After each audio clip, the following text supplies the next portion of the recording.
the video. Get him. Get him. Bobby, And now Bobby, we call our best Bobby, man, Bobby.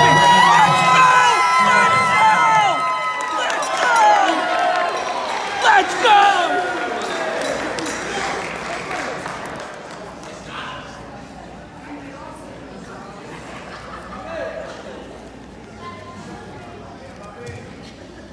All right, so there's been a lot of good speeches so far. I'm gonna see what I can do. To start this speech, I tried to think like a millennial and Googled the perfect best man speech. But you had to pay to read the examples, and I didn't think it was worth it. So I'm just going to wing it. I have a lifetime's worth of embarrassing stories and memories about Chris, but I'll try to keep it short.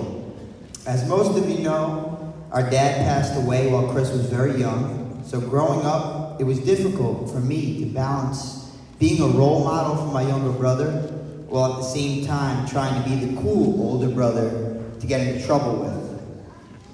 I can remember spending afternoon after afternoon playing street hockey in front of our house and taking yearly trips up to Canada to help coach his hockey teams.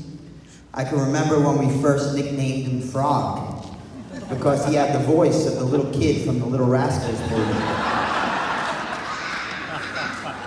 He would be known to mine and my sister's friends as Frog for the rest of his life. And now Uncle Froggy to his 5 nieces and nephews.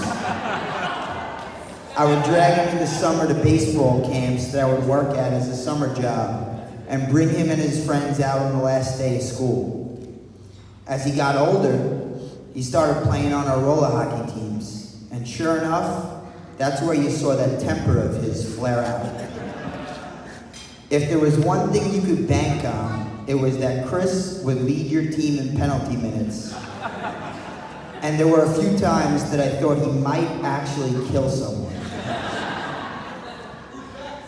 But there was one thing that stood out to me through all that rage, and that he was one of the most loyal people I knew.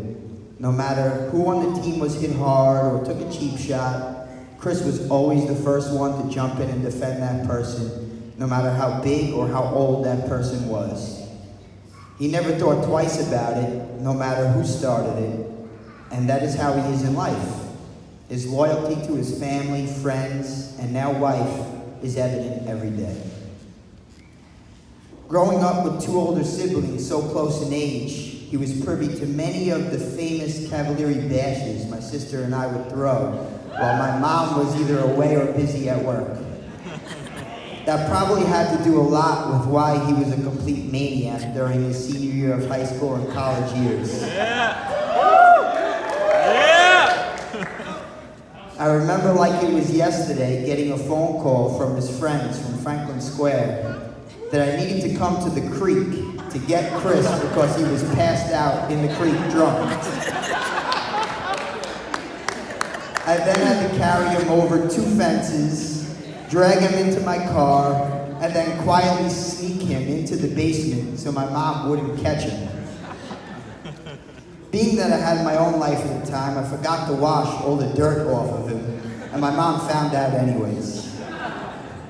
To this day, I still get new details about that night. He would come home from school, and all he would hear from my mom was that he was an alcoholic.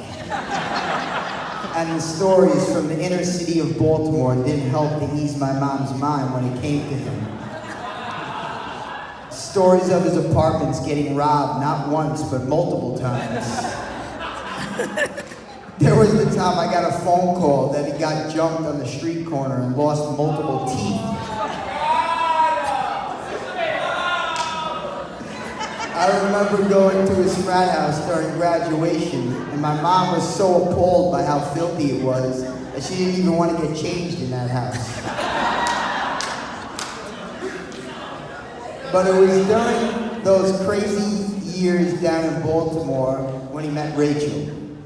And when he came home and told me about Rachel, I knew he really had special feelings for her. When we got to meet her and learn that she was just as much as a sport nut as us, although she was a Philly Eagles and Flyers fan.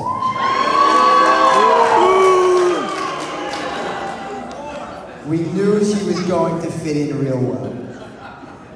But I think what convinced both my mom and my family that Rachel was the one was when we began to see Chris calm down and leave that wild college life and focus on building a life with Rachel. Rachel has not only been the light for my brother, but she has left an amazing impact on our entire family, as well as the children she works with every day. And we are lucky to have her as a part of our family. I'm lucky enough to call her my sister, and my girls are lucky enough to call her their aunt. I know if my dad was here today, he would feel the same exact way. I wish you guys nothing but the best in life, and I'm excited to have a front row seat to watch you guys grow together. Here's to a toast to a perfect couple, to a long life together filled with happiness, adventure, and lots of wonderful memories. I love you guys, and let's go Rangers. Let's go!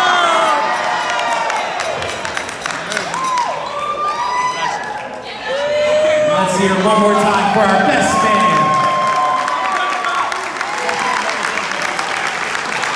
Once again, ladies and gentlemen, please sit back.